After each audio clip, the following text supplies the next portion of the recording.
को बिना वेस्ट किए हुए हम आगे की ओर चलते हैं, ठीक है। और सबसे मेन इंपॉर्टेंट है, क्लास शुरू में करते वक्त एक बात कहूंगा कि जो भी आपके डाउट रहते हैं ना, जो भी आपके डाउट रहते हैं वो आप मुझे कमेंट करते रहिए, ठीक है। जो भी आपके डाउट रहते हैं वो मुझे कमेंट करते रहिए और मैं आपको चीजें बताता रहूंगा। जैसा कि हमने पिछली वीडियो में उत्तर प्रदेश एक दृष्टि, ठीक है, उत्तर प्रदेश एक दृष्टि से संबंधित जितने भी सवाल थे, जितने भी अच्छे सवाल थे वो हमने सारे कर लिए थे, ठीक है। जितने भी इंपॉर्टेंट सवाल थे, या तो वो यूपी आरओ के भी कुछ सवाल उसमें यूपी आरओ से संबंधित थे, या यूपी ट्रिपल एससी के जितने भी एग्जाम कंडक्ट हुए हैं प्रीवियस ईयर में उसके भी कुछ सवाल उसमें मैंने डाले थे। और जितने भी मॉक के क्वेश्चन हो सकते हैं, जितने भी अच्छी किताबों के क्वेश्चन आपके हो सकते हैं, वो सारे के सारे उन 65 क्वेश्चंस में शामिल थे, ठीक है।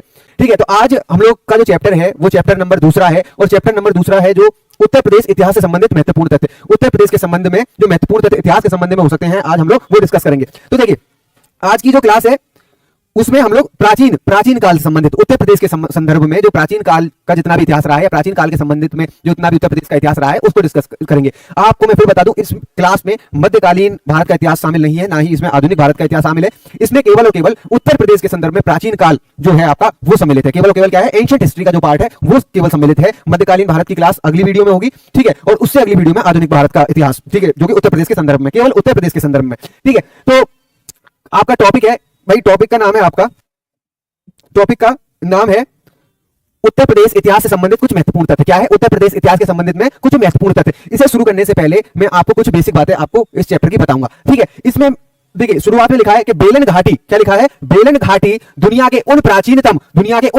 स्थलों में से एक है जहां मानव का प्रथम बसाव हुआ, ठीक है, मानव का प्रथम बसाव हुआ। तो ये बात कर रहा है आपकी पुरा पाषाण काल से। देखिए इसको हम लोग ऐसे समझते हैं, ये पीपीटी आपको मैं बाद में समझाऊंगा। कुछ बेसिक बातें हैं जो इस चैप्टर से संबंधित वो हम समझ लेते हैं, ठीक है। इस चैप्टर से संबंधित जो बेसिक बातें हो सकती हैं वो हम समझ लेते हैं, ठीक है। तो बेसिक बातों की बात अगर मैं करूं तो देखिए यहां पर हम शुरू करते हैं। यहां पर हम इस चैप्टर की कुछ बेसिक बातें, देखिए प्राचीन काल में भारत किस तरीके का था उसकी हम बेसिक बातें कर लेते हैं। नवपाषाणकालीन स्थल उत्तर प्रदेश के संदर्भ में कौन कौन से हैं उनकी बात हम कर लेते हैं। मध्यकालीन देखो कह सकते हैं कि मध्य पाषाण काल से संबंधित उत्तर प्रदेश में जितने भी पुरा स्थल हैं उनकी बात आज हम लोग कर लेंगे, ठीक है। और पुरा पाषाण काल से संबंधित जितने भी स्थल हैं उनकी बात कर लेंगे, ठीक है। हड़प्पा कालीन जितने भी स्थल हैं वो सारे के सारे आज हम लोग मतलब डिस्कस कर लेंगे। 16 महाजनपद में से जितने भी महाजनपद उत्तर प्रदेश के संदर्भ में हो सकते हैं उनकी बात आज हम लोग करेंगे। तो मोटे मोटे तौर पर अगर मैं बात करूं तो उत्तर प्रदेश के संदर्भ में प्राचीन काल जितना भी हो सकता है वो सारा का सारा हम लोग डिस्कस कर लेंगे। तो देखिए अगर मैं बात करूं तो देखिए पहला, ठीक है, मैं पेन का कलर थोड़ा सा चेंज कर लेता हूं जिससे कि आपको थोड़ा सा और कलर थोड़ा सा आपको, ठीक है।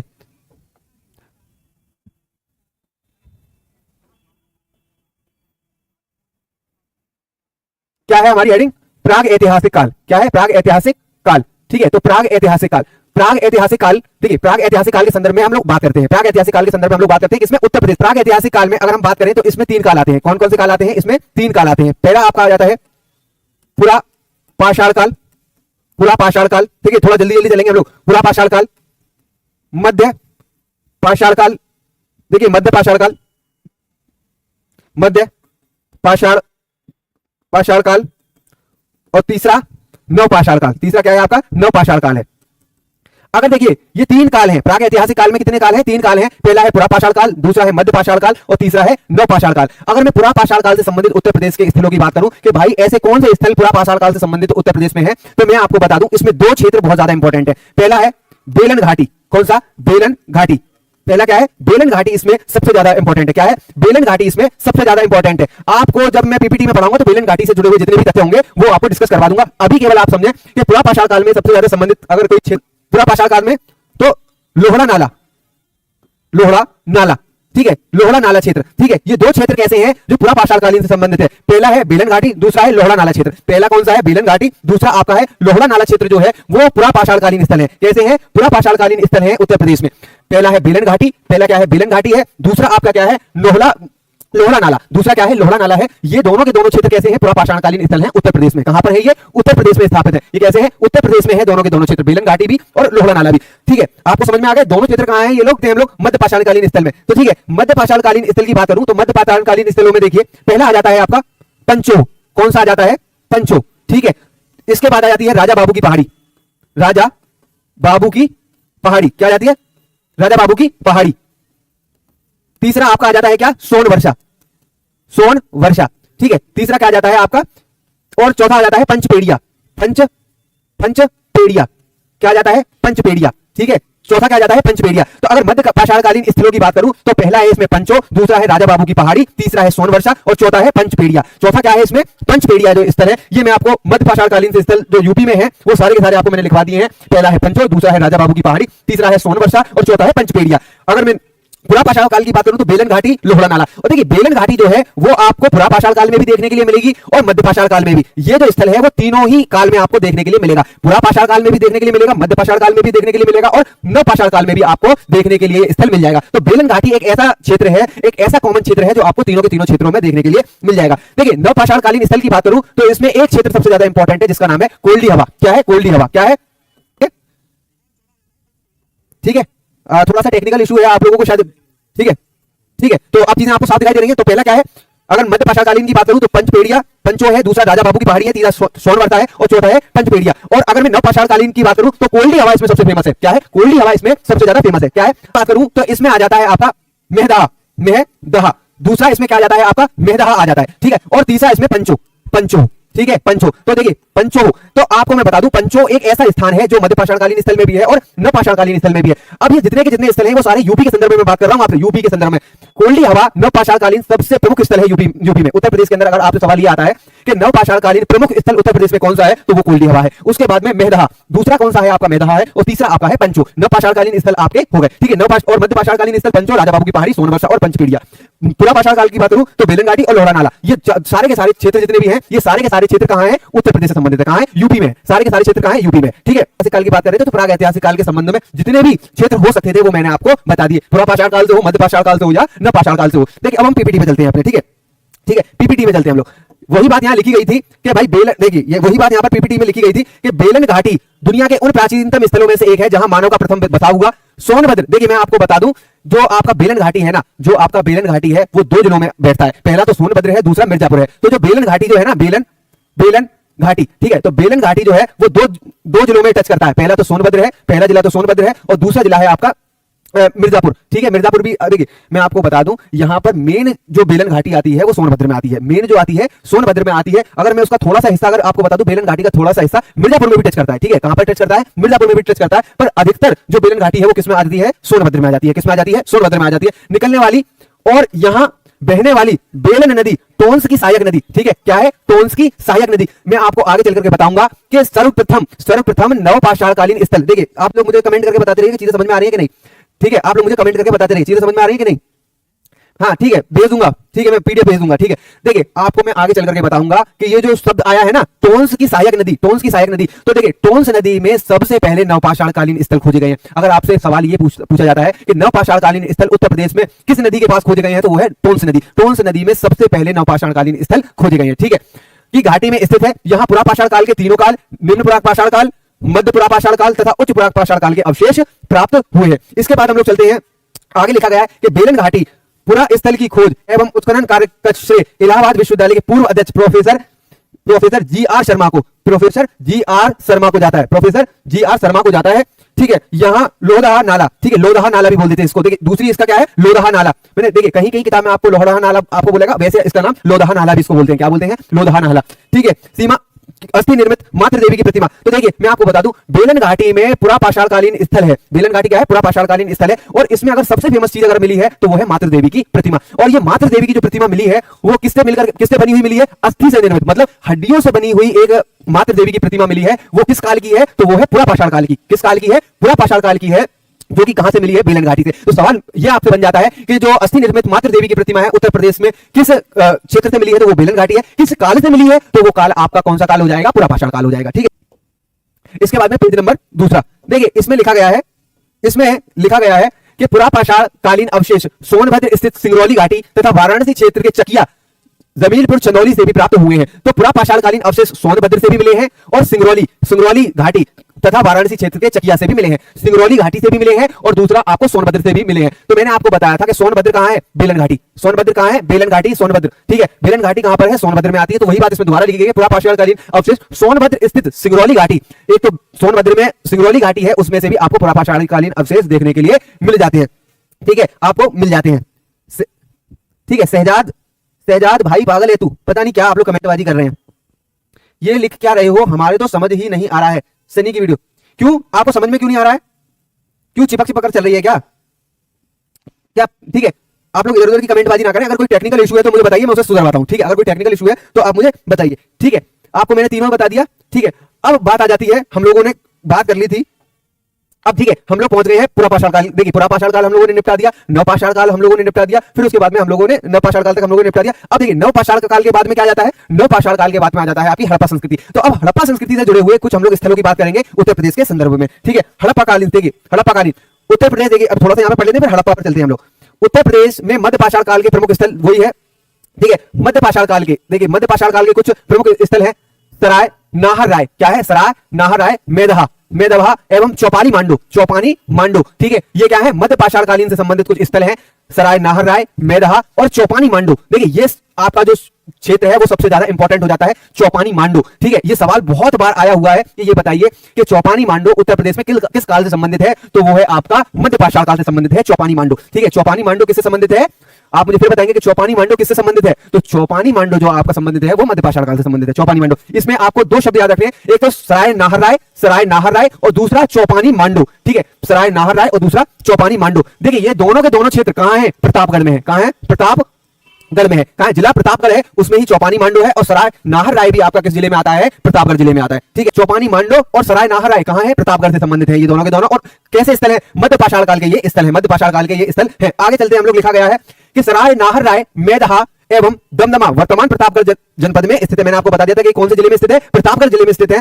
सराय नाहर राय में झोपड़ी का फर्श एवं अग्निकुंड निवास स्थान के अवशेष मिले हैं। तो ठीक है, सराय नाहर राय में किसके अवशेष मिले हैं? झोपड़ी का फर्श एवं अग्निकुंड। देखिए, अग्निकुंड से सवाल बहुत आता है कि भाई अग्निकुंड कहां मिला है? तो अग्निकुंड जो मिला है आपको सराय नाहर राय में मिला है। कहां मिला है? सराय नाहर राय में मिला है। अगर हम बात कर ले कि भाई जो अग्निकुंड कहां मिला है, तो वो मिला है आपको सराय नाहर राय। और सराय नाहर राय कैसा स्थल है? एक मध्य पाषाणकालीन स्थल है उत्तर प्रदेश में। कैसा है? मध्य पाषाणकालीन स्थल है उत्तर प्रदेश के संदर्भ में। ठीक है, दूसरा है यहां 14 शवाधान एवं 8 गर्त वाले चूल्हे भी प्राप्त हुए हैं। यहाँ पे 14 शवाधान मतलब 14 आपको डेड बॉडी भी मिली है इसके अंदर, और इस 8 गर्त वाले चूल्हे भी यहाँ पर प्राप्त हुए हैं सराय नाहर राय में।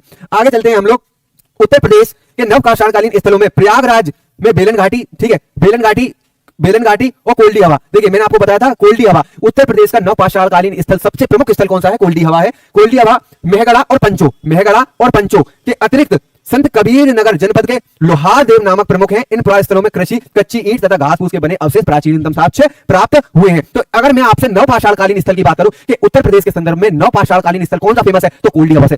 कोल्डी हवा एक ऐसा मात्र स्थान है जिससे सबसे ज्यादा सवाल पूछे जाते हैं कि ये बताइए जो कोल्डी हवा है ना, कोल्डी हवा किस काल से संबंधित है? तो वो नव पाषाण काल से संबंधित है। दूसरा कि भाई ये बताओ कि कोल्डी हवा जो है वो उत्तर प्रदेश के किस जिले में स्थित है? तो वो है आपका जिला प्रयागराज या जिला इलाहाबाद। बेलन घाटी से बात कर रहे हैं। ठीक है, तो घास फूस के बने अवशेष के प्राचीनतम साक्ष्य प्राप्त हुए हैं। ठीक है, इसके बाद हम लोग आगे की ओर चलते हैं। ठीक है, आगे की ओर चलते हैं। इसमें हम लोग हड़प्पा संस्कृति, देखिए इसमें हड़प्पा संस्कृति है। हड़प्पा संस्कृति सिंधु सभ्यता। आपको मैं बता दूं सिंधु सभ्यता कब तक रही है? तो सिंधु सभ्यता रही है 2500 ईसा पूर्व से। 2500 ईसा पूर्व से कब तक रही है? 1750।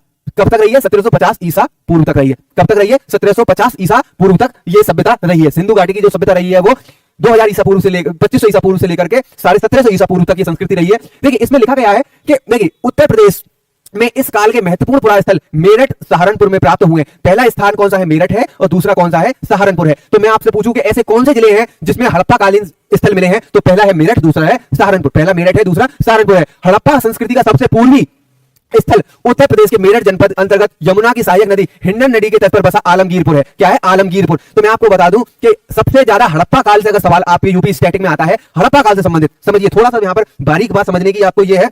ठीक है, थोड़ा सा यहां पर समझने की बात यह है कि अगर मैं यहां पर एक पेज और ले लेता हूं हड़प्पा संस्कृति से। ठीक है, हड़प्पा संस्कृति से अगर मैं बात करूं तो पहली बात उत्तर प्रदेश के संदर्भ में, किसके? यूपी के संदर्भ में अगर मैं हड़प्पा संस्कृति की बात करूं तो 2 जिले कैसे हैं सबसे मेन इंपॉर्टेंट है। पहला है आपका जिला मेरठ और दूसरा जिला कौन सा है आपका? सहारनपुर।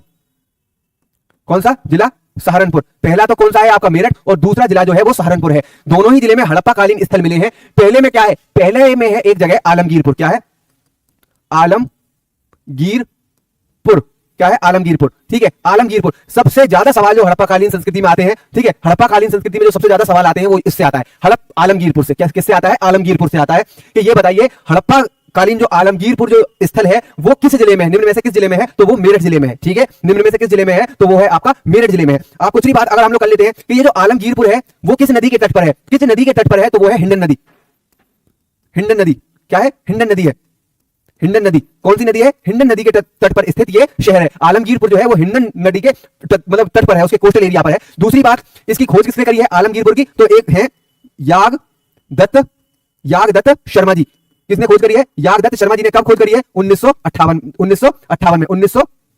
में। कब करी है, 1958 में इसकी खोज करी है। कब करी है, 1958 में इसकी खोज करी है। और खोज करी किसने भाई, यागदत्त शर्मा जी ने करी है। और किस नदी के किनारे है, तो यह है हिंडन नदी के किनारे। हिंडन नदी के किनारे। अगर मैं आलमगीरपुर की ही एक दूसरी बात और करूं तो कपास की खेती के अवशेष, कपास की खेती के अवशेष कहां मिले हैं, वो आलमगीरपुर में मिले। किसकी खेती के अवशेष, कपास की खेती। ठीक है, किसकी, कपास की खेती, कपास की खेती के अवशेष। कपास की खेती के अवशेष हड़प्पाकालीन स्थलों में अगर मैं उत्तर प्रदेश के संदर्भ में करूं तो वो जिला, वो कौन सा स्थान है, आलमगीरपुर है। कौन सा है, आलमगीरपुर है। मेरठ जिले में पड़ता है आलमगीरपुर। ठीक है, हिंडन नदी के किनारे है। यागदत्त शर्मा ने इसकी खोज करी है, 1958 में इसकी खोज करी है। और कपास की खेती के अवशेष मतलब कॉटन का जो मतलब कॉटन फार्मिंग जो है उसके अवशेष आपको देखने के लिए मिल जाएंगे हड़प्पाकालीन आलमगीरपुर में। ठीक है, तो मुझे लगता है कि हड़प्पाकालीन सभ्यता में कर लेते हैं एक और। तो भाई एक है, अगर मैं इसी में बात कर लूं तो बागपत जिले का, किसका, बागपत जिले का एक गांव है सिंगरौली। क्या है, सिंगरौली।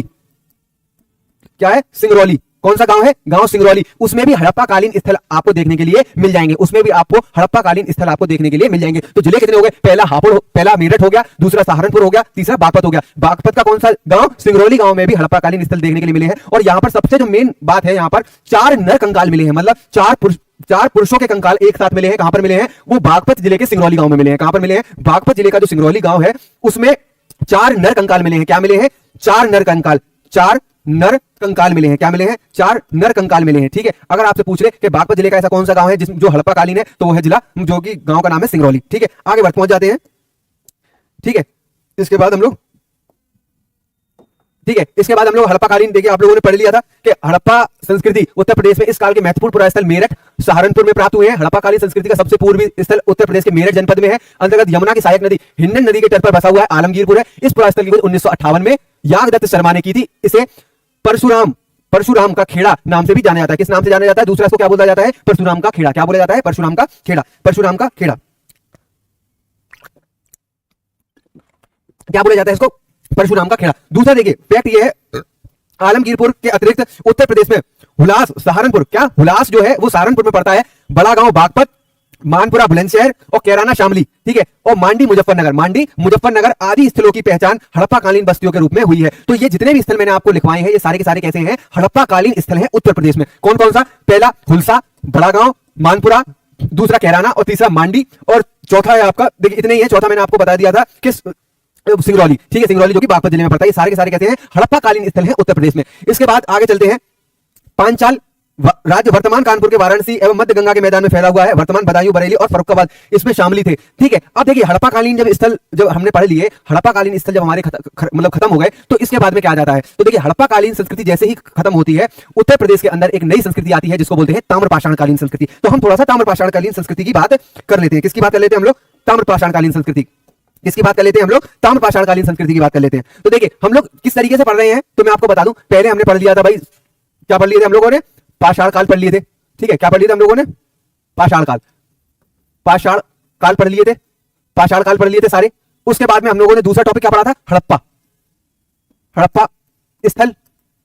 ठीक है, हड़प्पा स्थल पढ़ने के बाद में अब हम क्या पढ़ेंगे, इसके बाद में ताम्रपाषाण, क्या पढ़ेंगे हम लोग,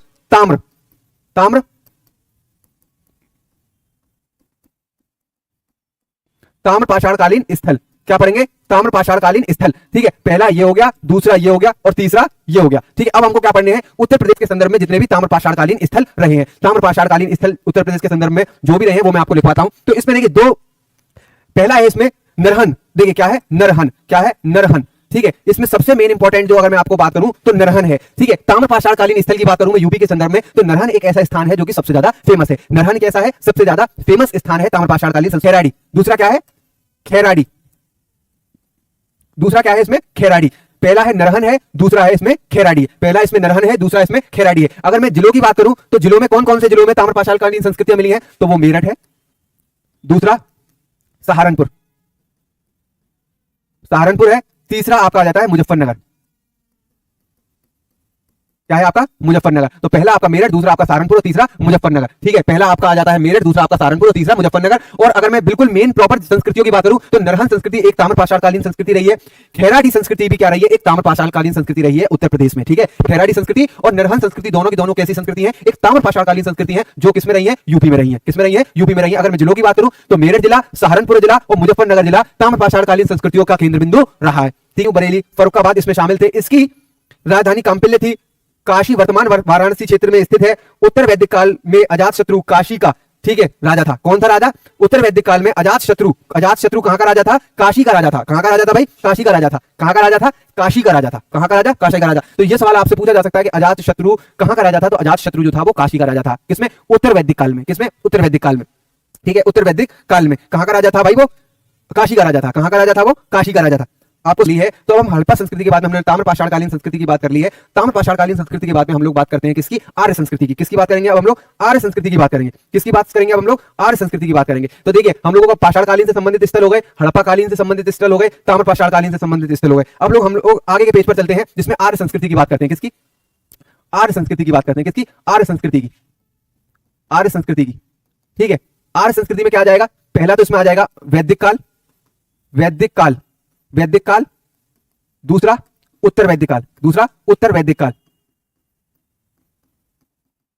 ठीक है, पहला है वैदिक काल और दूसरा है उत्तर वैदिक काल। ठीक है, तो अब देखिए हमें केवल और केवल जो वैदिक काल से संबंधित क्षेत्र है वो पढ़ने हैं उत्तर प्रदेश के संदर्भ में, और वैदिक काल से संबंधित जितने भी क्षेत्र हैं उत्तर प्रदेश के संदर्भ में वो सारे के सारे हमको कवर करने हैं। अगर मैं आपको आर्य संस्कृति की बात करूं तो आर्य संस्कृति कब से कब तक रही है, तो आर्य संस्कृति आपको मैं बता दूं कि लगभग 1500 ईसा पूर्व से लेकर के 1500 ईसा पूर्व से लेकर के लगभग 600 ईसा पूर्व तक रही है। कब से रही है, आपको 1500 ईसा पूर्व से लेकर के 600 ईसा पूर्व के बीच में आर्य संस्कृति रही है। उसको दो पार्ट में डिवाइड कर दिया है। दो पार्ट में पहली जो है वैदिक काल है, ये 1500 से लेकर के लगभग 1000 तक है। 1500 से लगभग 1000 ईसा पूर्व तक है, और 1000 ईसा पूर्व से लेकर के 600 ईसा पूर्व तक हम क्या मान लेते हैं, उत्तर वैदिक काल है। ठीक है, 1500 से लेकर के 1000 ईसा पूर्व तक वैदिक काल है। उत्तर वैदिक काल का टाइम पीरियड है 1000 ईसा पूर्व से लेकर के 600 ईसा पूर्व तक। ठीक है, उत्तर वैदिक काल को ही क्या बोल देते हैं, उत्तर वैदिक काल को ही बोल देते हैं लौह युगीन काल। क्या बोल देते हैं, लौह युगीन काल।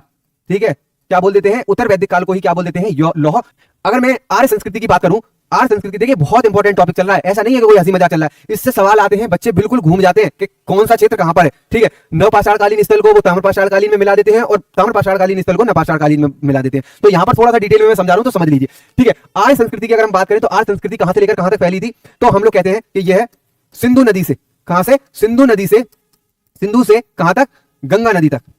कहां तक, गंगा नदी के क्षेत्र तक फैली हुई थी। सिंधु नदी से लेकर के गंगा नदी क्षेत्र तक, या दूसरा अगर हम कहें तो कहीं कहीं पर सरस्वती नदी तक। कहां पर, सरस्वती नदी तक फैला हुआ इसका क्षेत्र था। आर्य संस्कृति के अगर हम क्षेत्र का विस्तार पूछें तो आर्य संस्कृति सिंधु नदी से लेकर के सरस्वती नदी तक, गंगा नदी तक या सरस्वती नदी तक फैला हुआ आर्य संस्कृति का क्षेत्र था। कहां से लेकर कहां तक, सिंधु नदी से लेकर के सरस्वती नदी तक इसका क्षेत्र फैला हुआ था। किस संस्कृति का, आर्य संस्कृति का क्षेत्र, आर्य संस्कृति का क्षेत्र। ठीक है, दूसरी बात हम लोग कर लेते हैं।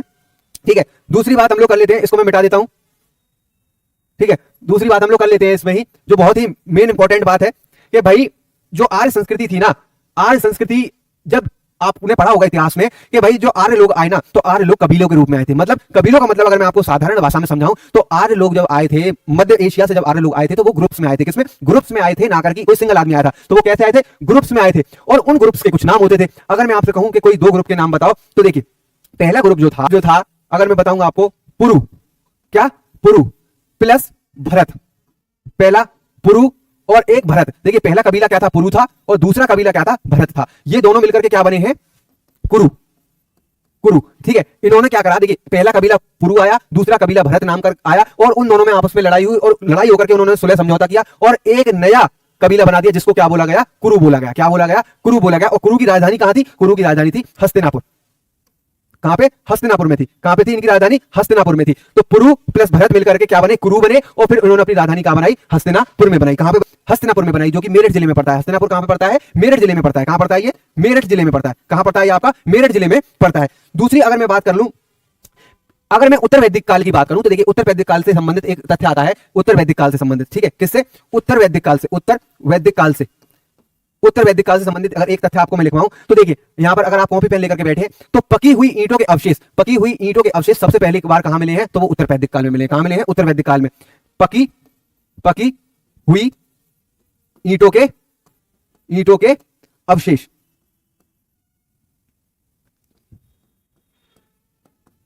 पकी हुई ईंटों के अवशेष। पकी हुई ईंटों के अवशेष कहां मिले हैं आपको? उत्तर वैदिक काल में सर्वप्रथम देखने के लिए मिल जाएंगे। उत्तर वैदिक काल में पकी हुई ईंटों के अवशेष आपको देखने के लिए मिल जाएंगे। दूसरी बात अगर हम करें तो उत्तर वैदिक काल से संबंधित अगर हम दूसरी बात करें तो उत्तर वैदिक काल में उत्तर प्रदेश को किस नाम से जाना जाता था? मध्य देश के नाम से। किस नाम से? मध्य देश। ठीक है, मध्य देश के नाम से उत्तर प्रदेश को जानते थे। उत्तर वैदिक काल में सवाल आ सकता है आपके एग्जाम में कि ये बताइए भाई उत्तर वैदिक काल में उत्तर प्रदेश को किस नाम से जाना जाता था? तो मध्य देश के नाम से जाना जाता था। या दूसरा नाम आपको बताऊं तो ब्रह्म ऋषि देश। क्या बोलते थे इसको? ब्रह्म ऋषि देश के नाम से भी जाना जाता था। किस नाम से? ब्रह्म ऋषि। क्या नाम से जाना जाता था? ब्रह्म ऋषि। ठीक है, पहला नाम है मध्य देश और दूसरा है ब्रह्म ऋषि। और दोनों के दोनों ये नाम का कॉन्टेक्स्ट किस ग्रंथ में मिलता है? ऐतरेय ब्राह्मण। किस में मिलता है आपको? ऐतरेय ब्राह्मण नाम का एक ग्रंथ है, उसमें दोनों ही ऐतरेय ब्राह्मण नाम का जो ग्रंथ है वो कब लिखा गया है? उत्तर वैदिक काल के समय में लिखा गया है। उसमें आपको यूपी का जो नाम है मध्य देश और ब्रह्म ऋषि देश के नाम से मेंशन आपको मिलेगा। ठीक है, चीजें समझ में आ रही हैं आपको? चीजें समझ में? राधे राधे सर, राधे राधे भाई, बहुत बहुत राधे राधे। ठीक है, तो उत्तर वैदिक काल से संबंधित मैंने आपको तथ्य बता दिया भाई कि इसको यूपी को उत्तर वैदिक काल में क्या बोलते थे? मध्य देश बोल देते थे या ब्रह्म ऋषि देश भी इसको बोल देते थे। पहला उत्तर मध्य देश और दूसरा ब्रह्म ऋषि देश। कौन से ग्रंथ में मिला है? तो वो है आपका ऐतरेय ब्राह्मण ग्रंथ। कौन सा ग्रंथ है?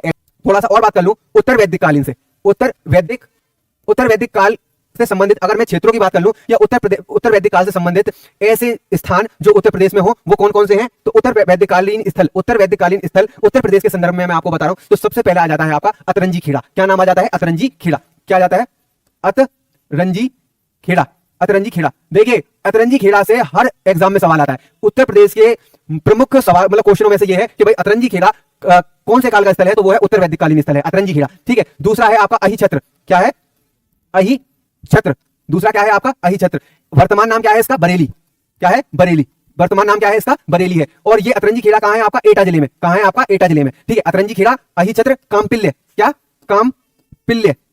कामपिल्य। ठीक है, तीसरा स्थान कौन सा? पहला स्थान आपका हो गया अतरंजी खेड़ा, दूसरा आपका स्थान हो गया अहि छत्र और तीसरा आपका स्थान हो गया कामपिल्य। तीसरा है इसका मथुरा। चौथा स्थान क्या है? मथुरा है। ठीक है, क्या है? चौथा स्थान जो है वो मथुरा है। उत्तर वैदिक कालीन अगर स्थल आपसे पूछे तो पहले नंबर पर आता है अतरंजी खेड़ा, दूसरे नंबर पर आता है अहि छत्र, तीसरे नंबर के स्थान पर आता है कामपिल्य और चौथे नंबर पर आता है आपका मथुरा। चौथे नंबर पर आता है मथुरा और पांचवें नंबर की अगर मैं बात करूं तो हस्तिनापुर। पांचवें नंबर पर क्या आता है आपका? हस्तिनापुर। ठीक है, हस्तिनापुर कहां पर है आपका? मेरठ जिले में। हस्तिनापुर कहां है आपका? मेरठ जिले में है। तो आपको समझ में आ गया उत्तर वैदिक कालीन माने आपको स्थल बता दिए हैं। पहला है अतरंजी खेड़ा जो कि एटा जिले में पड़ता है, अहि छत्र आपका बरेली, कामपिल्य, मथुरा और इसके बाद में आपका है हस्तिनापुर। ये सारे क्या हैं? उत्तर 16 महाजनपदों की। ठीक है, 16 महाजनपदों में अगर हम बात करें उत्तर प्रदेश के संदर्भ में तो उत्तर प्रदेश एक ऐसा राज्य है जिसमें 16 महाजनपदों में से 8 महाजनपद, कितने? 8 महाजनपद उत्तर प्रदेश में ही है। ठीक है, अगर मैं महाजनपदों की बात करूं ना, आपने इतिहास में पढ़ा होगा, प्राचीन भारत के इतिहास में 16 महाजनपद। कितने? 16 महाजनपद। 16 महाजनपद। 16 महाजनपद। अगर मैं यूपी की बात करूं तो यूपी में, उत्तर प्रदेश की मैं बात करूं तो उत्तर प्रदेश में 16 में से कितने महाजनपद हैं? तो 8 महाजनपद हैं। 16 में से कितने महाजनपद हैं? 8 महाजनपद उत्तर प्रदेश के अंदर एग्जिस्ट करते हैं। 16 में से 8 महाजनपद कहां हैं? उत्तर प्रदेश के अंदर है। और वो कौन कौन से महाजनपद हैं वो मैं आपको लिखवा देता हूं। ठीक है, 16 में से आपको बता देता हूं कि 8 महाजनपद वो कौन कौन से हैं जो उत्तर प्रदेश में है। तो उनको अगर आप मेंशन करना चाहते हैं तो लिख लीजिए। बहुत पसंदीदा चैप्टर्स में से है ये। ठीक है, जहां पर से सवाल बहुत ज्यादा बनते हैं। प्राचीन काल, देखिए मध्यकालीन इतिहास से ज्यादा सवाल नहीं बनते हैं। प्राचीन इतिहास हो गया या आधुनिक इतिहास, सवाल यहां से बनते हैं। ठीक है, अगर मैं आपसे बात करूं उत्तर प्रदेश के संदर्भ में 8 महाजनपद तो पहला क्या आ जाता है? पहला आपका आ जाता है कुरु। कौन सा आ जाता है? कुरु। पहला कौन सा है? कुरु। दूसरा कौन सा है? पांचाल। ठीक है, कौन सा है? पांचाल। तीसरा है शूरसेन। शूरसेन। ठीक है, सूरसेन। चौथा क्या है आपका? काशी। चौथा क्या है आपका? काशी। पांचवा क्या है? मल्ल। ठीक है, चौथा क्या है आपका? काशी हो गया, पांचवा आपका मल्ल हो गया, छठा क्या है? चेदी। क्या है? चेदी।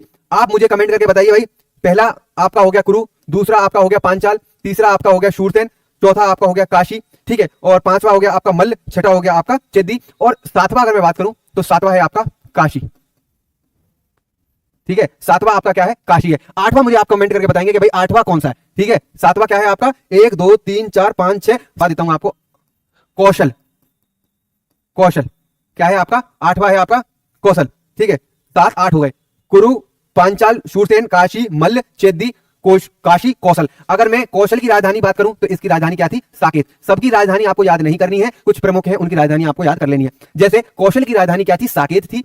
काशी की राजधानी क्या थी? काशी ही थी। क्या है? काशी की राजधानी क्या है? काशी ही थी। ठीक है, अब आपको बात करनी है, अच्छा काशी हमने 2 बार लिख दिया है, काशी हमने 2 बार लिख दिया है, तो देखिए मैं यहाँ पे बता दूं, एक रह गया है, तो जिसको वत्स, क्या है? वत्स है ये। ठीक है, चौथे नंबर पर काशी को काट करके क्या करेंगे? वत्स। ठीक है, वत्स है। क्या है? वत्स है। काशी की राजधानी काशी है, कौशल की राजधानी साकेत है। आपको कुछ प्रमुख राजधानियां याद करनी है। ठीक है, बाकी के इतने ये मेन इंपॉर्टेंट रह नहीं जाते। हाँ, पांचाल की अगर मैं बात करूं तो पांचाल की 2 राजधानी है। अहिछत्र, अहिछत्र पहली राजधानी इसकी अहिछत्र है। इसकी 2 राजधानियां हैं, पहली अहिछत्र है और दूसरी इसकी क्या है? काम्पिल्य। क्या है इसकी राजधानी? काम्पिल्य। पहली इसकी राजधानी क्या है? अहिछत्र है और दूसरी इसकी राजधानी क्या है? आपकी काम्पिल्य है। दूसरी इसकी राजधानी क्या है? आपकी काम्पिल्य है। समझ में आ गया आपको? तो जितने 16 महाजनपद हो सकते थे, उसमें से जितने भी उत्तर प्रदेश के संबंध में हैं, उत्तर प्रदेश के संबंध में जितने भी 8 महाजनपद हैं वो मैंने आपको लिखवा दिए हैं। पहला है कुरु, दूसरा है पांचाल, तीसरा है शूरसेन, चौथा है वत्स, 5वां है मल्ल, छठा है चेदी, 7वां है काशी और 8वां है कौशल। ठीक है, कौशल की राजधानी साकेत है, काशी की राजधानी काशी है। ठीक है, और पांचाल, आपकी पांचाल की 2 राजधानियां, पहली है अहिछत्र, दूसरी है काम्पिल्य। शूरसेन की अगर बात करूं मैं तो शूरसेन की राजधानी है मथुरा। मथुरा कौन सी राजधानी है इसकी? मथुरा राजधानी है इसकी। कहां है इसकी राजधानी? मथुरा। इसके आगे बढ़ते हैं। ठीक है, हम लोग अपनी फिर से अपने जो पीडीएफ था उस पर आ जाते हैं। अब हम लोग पहुंच गए थे पांचाल। देखिए मैंने आपको बताया था ना पांचाल, तो अब आपको पीडीएफ और अच्छी तरीके से समझ में आएगी कि पांचाल राज्य वर्तमान कानपुर से वाराणसी के मध्य गंगा मैदान में फैला था। वर्तमान बदायूं, बरेली और फर्रुखाबाद इसमें शामिल है। इसकी राजधानी काम्पिल्य थी। क्या थी इसकी राजधानी? काम्पिल्य थी। ठीक है, पांचाल की राजधानी मैंने आपको क्या बताई थी? काम्पिल्य थी। वर्तमान फर्रुखाबाद का एक नगर है। किसका नगर है? फर्रुखाबाद का एक नगर था। काशी वर्तमान वाराणसी क्षेत्र स्थित थी। उत्तर वैदिक काल में अजातशत्रु काशी का क्या था? राजा था। ठीक है, काशी का राजा था। अब हम लोग आगे चलते हैं। ठीक है, आगे आपको चौथे नंबर पेज पे बोला गया है कि वैदिक काल में, ठीक है, क्या बोला गया इसमें? वैदिक काल के बाद संपूर्ण आर्यव्रत में महाजनपदों का शासन स्थापित हुआ। बौद्ध ग्रंथ आगुंतर निकाय एवं जैन ग्रंथ भगवती सूत्र में 16, देखिए आपसे सवाल यह भी पूछ लिया जा सकता है कि जो 16 महाजनपद हैं उनका उल्लेख किस ग्रंथ में मिलता है? 16 महाजनपद जो है उनका जो उल्लेख है वो किस ग्रंथ में मिलता है? तो वो है भगवती सूत्र। जैन ग्रंथ जो है भगवती सूत्र, उसमें उसका उल्लेख मिलता है। या बौद्ध ग्रंथ अगुंतर निकाय, बौद्ध ग्रंथ कौन सा है? अगुंतर निकाय है, उसमें भी आपको इसका उल्लेख देखने के लिए मिल जाता है। ठीक है, महाजनपदों का उल्लेख मिलता है, जिनमें से 8 वर्तमान उत्तर प्रदेश में स्थित है। मैंने आपको 8 पीछे आपको बता दिए हैं कि कौन कौन से हैं। कुरु हो गया, पांचाल हो गया, मथुरा हो गया, चेदी हो गया, मल्ल हो गया, वत्स हो गया, काशी हो गया। ठीक है, ये सारे के सारे मैंने आपको 8 महाजनपद आपको बता दिए। यह महाजनपद से कौशल, काशी, कुरु, पांचाल, सूरसेन, वत्स, मल्ल और चेदी। ठीक है, ये सारे के सारे मैंने आपको बता दिए थे पहले। इसके बाद उत्तर प्रदेश में मथुरा, काशी, कौशांबी, हस्तिनापुर, श्रावस्ती, अयोध्या, देवगढ़, महोबा, काकोरी तथा रोनाही जैन धर्म के प्रमुख केंद्र रहे हैं। जैन धर्म के प्रमुख केंद्र रहे हैं। तो देखिए अब हमारा क्या हो गया था कि मैंने आपको कहां तक पढ़ा दिया था? मैंने आपको उत्तर वैदिक काल तक पढ़ा दिया था। उत्तर वैदिक काल के बाद में आपको 16 महाजनपद पढ़ा दिए थे। अब हमको क्या पढ़ना है? 16 महाजनपद के बाद में क्या आता है? तो 16 महाजनपद के बाद में अगर आप एंशिएंट हिस्ट्री देखेंगे तो उसमें आता है फिर आपका जैन धर्म और बौद्ध धर्म। तो अब हम थोड़ी सी बात जैन धर्म और बौद्ध धर्म की बात कर लेते हैं। ठीक है, यहां पर मैं आपको दोबारा लेकर के आऊंगा, इस पीडीएफ पर आपको दोबारा लेकर के आऊंगा, फिर भी हम जैन धर्म और बौद्ध धर्म की कुछ बेसिक बातें कर लेते हैं। ठीक है, उत्तर प्रदेश के संदर्भ में। ठीक है, आप ठीक है, मैं आपको दोबारा से समझा देता हूं। ठीक है, जैन धर्म और बौद्ध धर्म के बारे में बता देता हूं आपको। अगर हम जैन धर्म की बात करें, जैन धर्म की बात उत्तर प्रदेश के संदर्भ में, देखिए मुझे जैन धर्म आपको यहां पर पूरा नहीं पढ़ाना है। ये आपको स्टैटिक की क्लास में, जब आप हिस्ट्री की क्लास लेंगे ना, तब आपको जैन धर्म अच्छी तरीके से वहां पढ़ाया जाएगा। केवल और केवल मुझे अभी उत्तर प्रदेश के संदर्भ में जैन धर्म की बात करनी है। किसके संदर्भ में? उत्तर प्रदेश के संदर्भ। अभी हम लोग, आपको पता होगा हस्तिनापुर, क्या है? हस्तिनापुर। ठीक है, हस्तिनापुर एक क्षेत्र है जो कि मेरठ से कितना किलोमीटर दूर है? मेरठ से लगभग 37 किलोमीटर की दूरी पर यह क्षेत्र है हस्तिनापुर। हस्तिनापुर को, ठीक है, क्या बोला जाता है? जैनियों की काशी बोला जाता है, या जैन धर्म की काशी। क्या बोला जाता है? जैन धर्म की काशी। क्या बोला जाता है? जैन धर्म की काशी इसको बोला जाता है। क्या बोला जाता है इसको? जैन धर्म की काशी बोला जाता है। किसको? हस्तिनापुर को। किसको बोला जाता है? हस्तिनापुर को जैन धर्म की काशी बोला जाता है। क्या बोला जाता है? जैन धर्म की काशी। दूसरा, अगर हम फैक्ट की बात करें जैन धर्म से संबंधित, तो पावापुर, ये पावापुर स्थान कहां है? ये पावापुर स्थान है देवरिया में। देवरिया कहां पर? देवरिया, उत्तर प्रदेश का एक जिला है देवरिया। वहां पर कौन सा स्थान है? पावापुर। कहां स्थान है ये? पावापुर। ठीक है, देवरिया एक जिला है और देवरिया जिले का एक स्थान है पावापुर। क्या है? स्थान पावापुर। इससे संबंधित जो भी बातें हैं वो भी मैं आपसे डिस्कस कर लूंगा। ठीक है, जो भी इससे संबंधित बातें वो भी डिस्कस करूंगा। पहले आप मुझे ये बताइए, आपको जो मैं पढ़ा रहा हूं समझ में आ रहा है? थोड़ा सा रह रहा है। ठीक है, तो देखिए देवरिया में जो पावापुर है, ठीक है, पावापुर से संबंधित एक बात ये कही गई है कि भाई यहां महावीर स्वामी ने क्या किया है? महावीर स्वामी ने यहां पर, देखिए पावापुर जैन धर्म से संबंधित सबसे इंपॉर्टेंट है, ठीक है। जैन धर्म से संबंधित बहुत इंपॉर्टेंट आपका हो जाता है पावापुर। अगर सवाल बनेगा तो केवल और केवल अगर जैन धर्म से बनता है तो पहला इस वाली टॉपिक से बन सकता है और दूसरा इससे बन सकता है। तो महावीर स्वामी ने यहां पर क्या किया है, पावापुरी में अपना ज्ञान उपदेश शिष्यों को ज्ञान उपदेश दिया है। क्या दिया है? ज्ञान उपदेश दिया है किसको? अपने शिष्यों को, ठीक है। दूसरा पावापुरी से संबंधित कोई जो घटना है वो आप मुझे, ठीक है। तो यहां पर पावापुरी में क्या किया है उन्होंने? निर्वाण प्राप्त किया है। क्या करा है? निर्वाण प्राप्त किया है। क्या करा है? प्राप्त किया है, निर्वाण प्राप्त किया है। दूसरा निर्वाण प्राप्त किया है, इसीलिए पावापुर को क्या बोलते हैं? पावापुर को क्या बोलते हैं? सतिक देह। क्या बोलते हैं? सतिक देह। क्या बोलते हैं? सतिक देह। दूसरा नाम पावापुर का क्या है? सतिक देह। क्योंकि यहां पर महावीर स्वामी ने निर्वाण प्राप्त किया है, इसीलिए इसको सतिक देह भी बोलते हैं। क्या बोलते हैं इसको? सतिक देह भी बोलते हैं। इसको जैन धर्म से संबंधित है। तो जैन धर्म से संबंधित दूसरी बात हम लोग कर लेते हैं कि देखिए, पहले गुरु, पहले तीर्थंकर जिनका नाम क्या था? पहले तीर्थंकर का नाम क्या था? आप मुझे बताएंगे। आदिनाथ।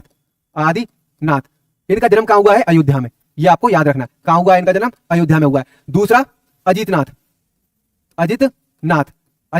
इनका कहां हुआ है? भाई अजितनाथ है। दूसरे तीर्थंकर कौन है? अजितनाथ है। इनका भी कहां हुआ है? अयोध्या में। कहां हुआ है? इनका भी जन्म अयोध्या में हुआ है, ठीक है।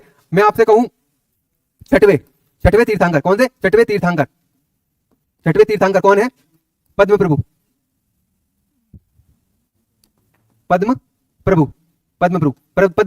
इनका जन्म कहां हुआ है? कौशाम्बी में हुआ है, ठीक है। और आपको पता ही है कि 24वें तीर्थंकर जो महावीर स्वामी है उनका भी जन्म कहां हुआ है?